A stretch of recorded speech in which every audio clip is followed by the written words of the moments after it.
धीमहि धियो यो नः प्रचोदयात्। बोलिए वेद माता गायत्री की जय हो। महामृत्युंजय मंत्र का ध्यान करें प्रकाश रूप परमात्मा के रूप में और प्रार्थना करें रुद्र भगवान से कि हम सभी लोग स्वस्थ रहें। ओम त्र्यंबकं यजामहि सुगंधिं पुष्टिवर्धनम् उर्वारुकमिव बन्धनान् मृत्योर्मुक्षीयमामृतात्। बोलिए त्र्यंबकं भगवान की जय। भाइयों बहनों, पिछले सत्संग में हमने आप लोगों को बताया था कि भगवान राम और सीता स्फटिक शिला पर बैठे हुए हैं चित्रकूट में, और इनका बेटा जयंत कौवे का रूप बना करके भगवान राम की परीक्षा लेना चाहा। इनके अंदर कितनी शक्ति है। भगवान लेटे हुए थे और उसने सीता जी के पैर में चोंच मार दी और रुधिर बहने लगा। भगवान ने जब देखा पैर से रुधिर बह रहा है और इस कौवे ने चोंच मारी है, तो वहीं पर सरकंडे एक सीख पड़ी हुई थी, उसको बाण बनाकर धनुष पर संधान किया और ब्रह्म मंत्र, यही गायत्री मंत्र ही ब्रह्म मंत्र है। ब्रह्म की उपासना इसी से की जाती है। वैसे एक प्रार्थना है, लेकिन प्रार्थना धीरे धीरे करके मंत्र का रूप ले लेती है। तो उसको छोड़ दिया तो वो कौवे के पीछे लग गया। कौवा अपना रूप बना करके जयंत के रूप में पिता के यहां पहुंचा। पिताजी ने उसको भगा दिया, नहीं बैठने दिया, क्योंकि वो भगवान का द्रोही हो गया।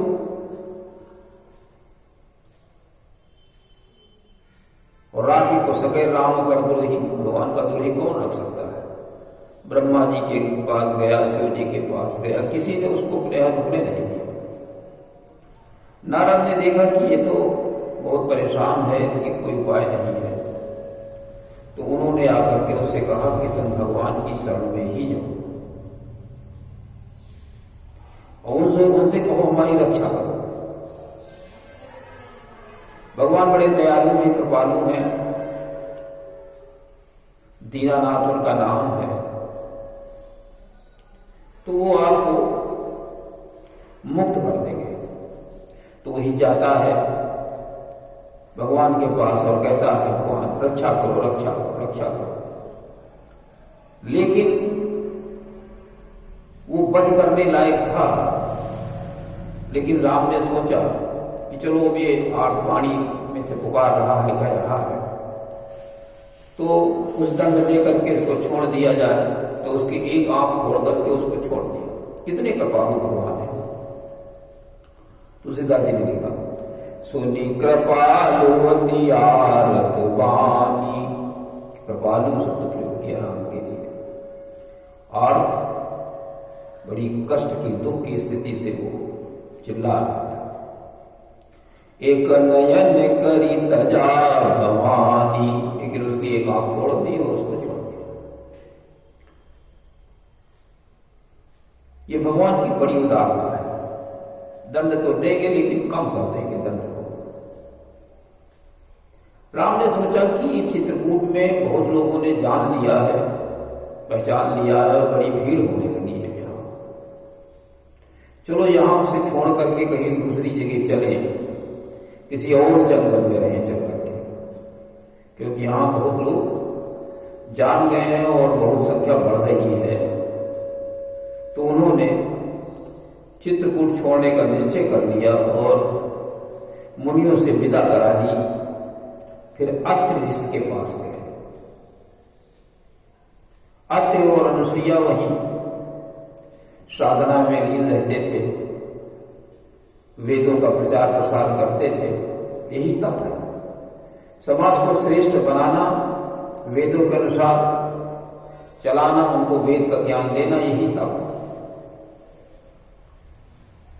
उनके आश्रम में गए और राम लक्ष्मण दोनों लोगों ने अत्रि जी का दंडवत प्रणाम किया।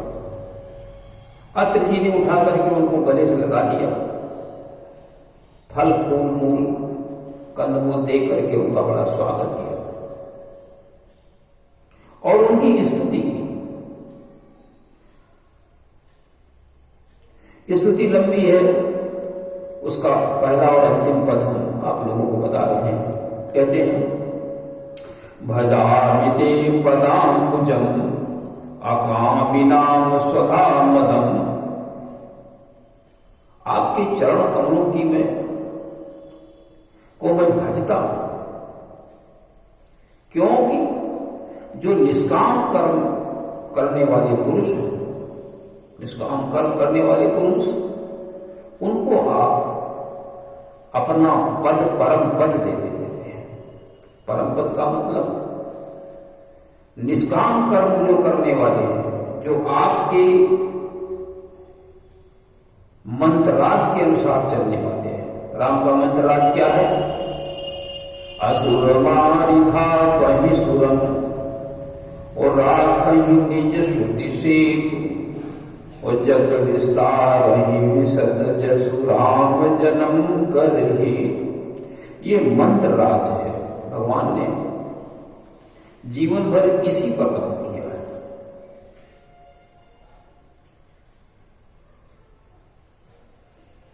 तो जो इस मंत्र राज को अपना लेता है वही निष्काम कर्मयोगी कहा जाता है।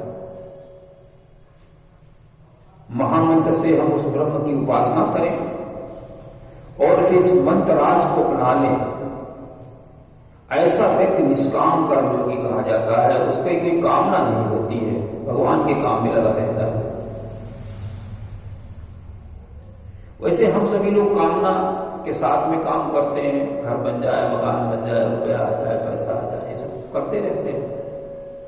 लेकिन जो परमात्मा के साथ जुड़ कर व्यक्ति काम करता है वो निष्काम कर्म होता है, अपने लिए कुछ नहीं करता, समाज के लिए ही सब कुछ करता है। भजामि पदाम्बुजम, मैं आपके चरण कमलों को मैं भजता हूं, मैं आपके चरण कमलों को भजता हूं। चरण कमल का मतलब आपके गुणों को जीवन में धारण करता हूं। भज मतलब सेवा करना। भगवान की सेवा क्या करेगा? वो खुद दूसरे की सेवा करते हैं। उनके गुणों को जीवन में उतारना और उनके अनुसार समाज को चलाने का प्रयास करना, यही चरण कमलों को भजना है। और जो ऐसे लोग करते हैं उनको भगवान क्या करते हैं? स्वधामदम, अपने परम धाम को दे देते हैं, परम पद को दे देते हैं। और भगवान का पद क्या है? दीनानाथ। उसको भी वो दीनानाथ बना देते हैं, दीनों का नाथ। यही पद है भगवान का, दीन बंधु, यही पद है, यही परम पद है, यही बना देते हैं, इसी से सबको बना देते हैं। अंत में लिखते हैं, पठन्ति ये स्तवम् इदम् नरा तरेण ते पदम ब्रजन्ति नात्र संशयम् त्वदीय भक्ति संयुता। जो नर आदर के साथ में इस स्तुति को पढ़ते हैं तो वो मरने के बाद भक्ति से संयुक्त होकर के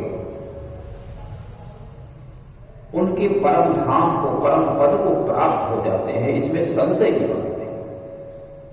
कहने का अर्थ ये है इस स्तवन को पढ़ें, पढ़ करके ही हम प्राप्त कर लें ऐसा कुछ नहीं होता।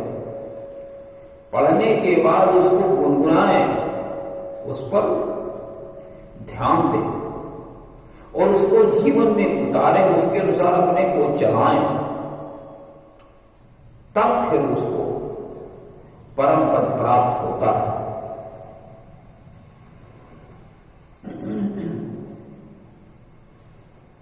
ऐसे नहीं खाली हम पाठ कर लें और पाठ करने के बाद चुपचाप अपना जो बनाए सो करें, जैसा देखा जाता है।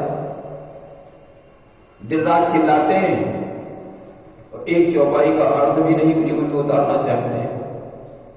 क्या लाभ होने वाला है? लाभ होगा कि सुने समझे और उसको जीवन में उतारें। जब तक हमारा कर्म नहीं बदलेगा, हमारी सोच नहीं बदलेगी, लाभ कैसे प्राप्त हो सकता है? जब तक हम गेहूं को बोएंगे नहीं, उसमें पानी नहीं डालेंगे, उसकी देखरेख नहीं करेंगे, तो फसल कैसे प्राप्त होगी? खाली गेहूं को देखते ही रहे घर में, फसल हो जाएगी? ऐसे नहीं होगी। जब उसके लिए हम प्रयास करते हैं तभी कुछ प्राप्त होता है। इस प्रकार से भक्ति संयुक्ता, भक्ति से संयुक्त होकर, भक्ति मतलब जो भगवान की भावना है उसके अनुसार हम संयुक्त होकर के कि अब हम आगे जाएंगे अगले जीवन में भगवान के गुणों के अनुसार ही चलेंगे और चलाएंगे।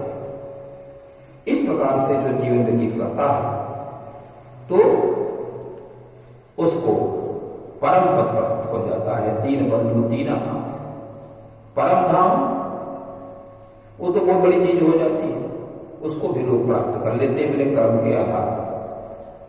फिर उन्होंने पुनः सिर लगा करके विनती की और कहा कि मेरी मति कभी भी आपके गुणों से अलग न हो,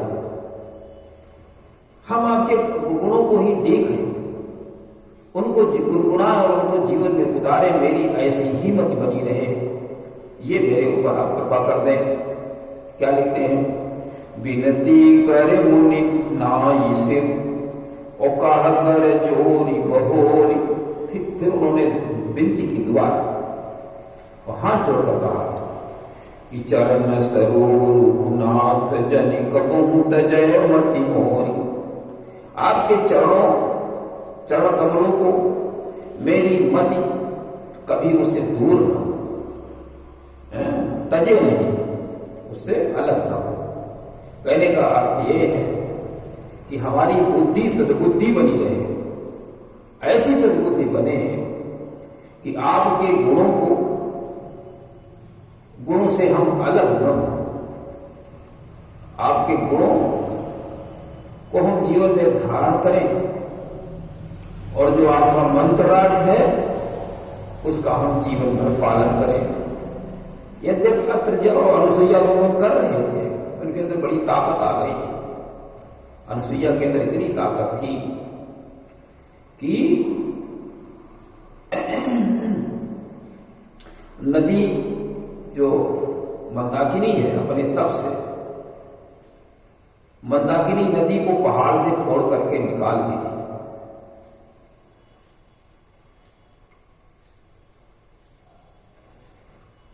तुलसीदास जी ने लिखा है कि नदी पुनीत पुराण बखानी और अत्रि प्रिया निज तप बलयानी। अपने तप से भगवान का कार्य करके उन्होंने पुनीत नदी को बहा दिया था, जो सुरसरी धार नाम मंदाकिनी सो सब पातक पोतक डाकिनी।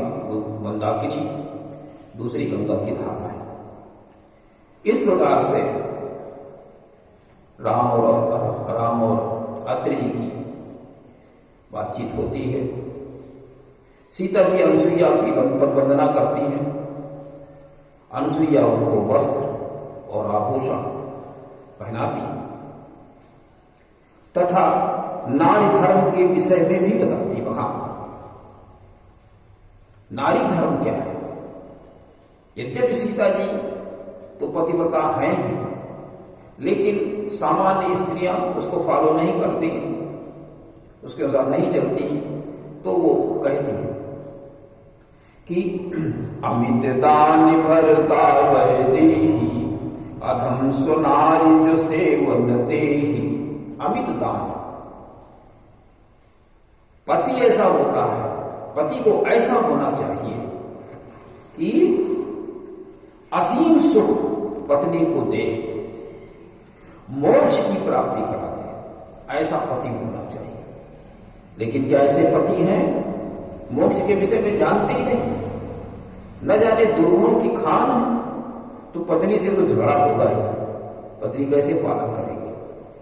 अगर पति को पूरी तरह से ज्ञान है मोक्ष का, पुरुषार्थी है, परमार्थी है, परमात्मा के भगवान के गुरु के अनुसार चलता है, तो ऐसे पति की को स्त्रियां न छोड़ें।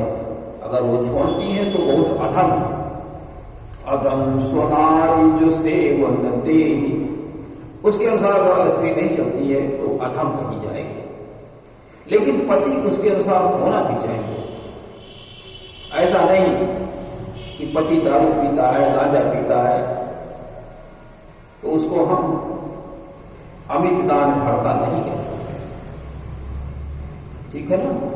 वो कहते हैं धीरज धर्म मित्र यरुनारी, और आपद काल पर रखी है विचारी। इन चार को आपत्ति काल में इनकी परीक्षा होती है। धीरज, धर्म, मित्र और नारी की श्रेष्ठ नारी।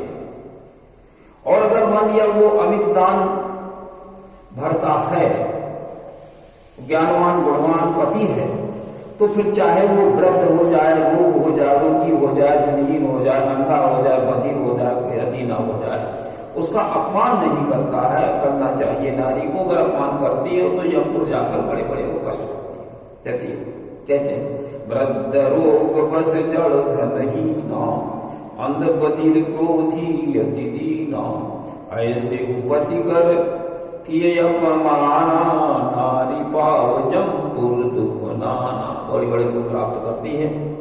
तो इस प्रकार से आज हमें यही इससे सीख लेनी चाहिए कि भगवान के गुणों के अनुसार चलें और बहुत ही श्रेष्ठ तरीके से अनुनय विनय करके श्रद्धा और विनय के साथ अपने जीवन को हम जिए। स्त्रियों को चाहिए कि अपने पति का कभी अनादर न करें। पति को चाहिए श्रेष्ठ व्यक्ति बने और उसके अनुसार अपने परिवार को चलाने का प्रयास करें। इसी के साथ में आज के कार्यक्रम का हम समापन करते हैं। ओम शांति।